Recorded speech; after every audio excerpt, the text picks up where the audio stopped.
C'est de la nourriture congelée surtout qu'on avait là-bas, simplement parce que les températures dehors, elles sont jamais positives.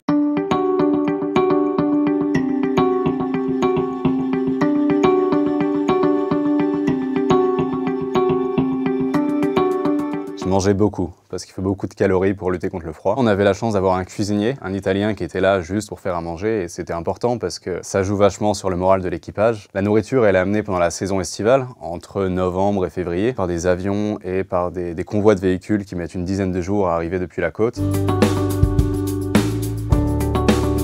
Les températures là-bas, elles peuvent descendre en dessous des moins 80 degrés Celsius et avec le vent en dessous des moins 100 degrés ressentis. Et donc il fallait couvrir toute la peau parce que la peau peut geler en quelques secondes. Il fallait des sous-vêtements thermiques, des pulls, des espèces de pantalons polaires. Pour les mains, j'avais d'abord des gants électriques. Et dedans, je mettais des sachets d'une poudre qui se réchauffe au contact de l'air.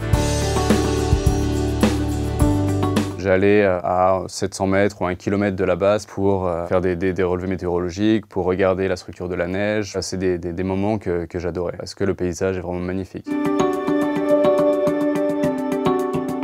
Je vais faire en sorte qu'on atteigne nos objectifs, que la base reste en bon état et que tout le monde reste en sécurité à la fois physiquement et psychologiquement. Le chef de base là-bas, c'est un peu particulier parce qu'on manque en fait des outils qui normalement sont à disposition d'un chef. Je pouvais virer personne parce que personne ne peut être évacué pendant l'hivernage. Donc j'avais que le pouvoir que l'équipage m'accorde.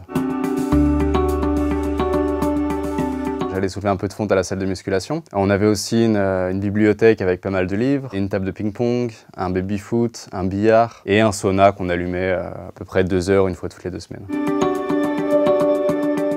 C'était simple, on faisait fondre de la neige. Alors pour faire fondre la neige, il y avait ce qu'on appelait la chargeuse, qui est un espèce de tracteur qui était utilisé pour soulever de la neige et l'amener dans un conteneur à l'extérieur qui était chauffé et qu'on appelait le fondoir. Donc cette eau, elle était utilisée une première fois et ensuite on la recyclait. C'est un système qui marche très bien, sauf pour certains composés azotés qu'il y a dans l'urine, ce qui fait que si quelqu'un urinait dans la douche, ça puait ensuite pendant des jours. Souvent, on organisait des soirées à thème. Là, il y a eu un événement particulier, c'était Midwinter. C'est une fête qui est célébrée dans l'Antarctique autour du 21 juin, au milieu de la nuit polaire. Le thème, c'était plage paradisiaque. On a redécoré une salle pour l'occasion avec un filet de volleyball qu'on a transformé en filet de pêche, avec des crustacés en origami. On a amené des chauffages d'appoint qui augmentaient la température suffisamment pour qu'on vienne en maillot de bain. C'était vraiment super parce qu'on avait l'impression d'être sur la plage, alors que de l'autre côté du mur, il faisait à moins 75 degrés. Le sommeil, elle est un peu compliqué, déjà à cause du cycle jour-nuit qui est particulier, avec des jours et des nuits qui peuvent durer des mois, et à cause du manque d'oxygène. Globalement, les gens ont du mal à dormir et le sommeil est très peu réparateur. Et moi, avant d'aller me coucher, j'aimais bien regarder par la fenêtre, et j'aimais beaucoup regarder le désert blanc qui s'étalait jusqu'à l'horizon.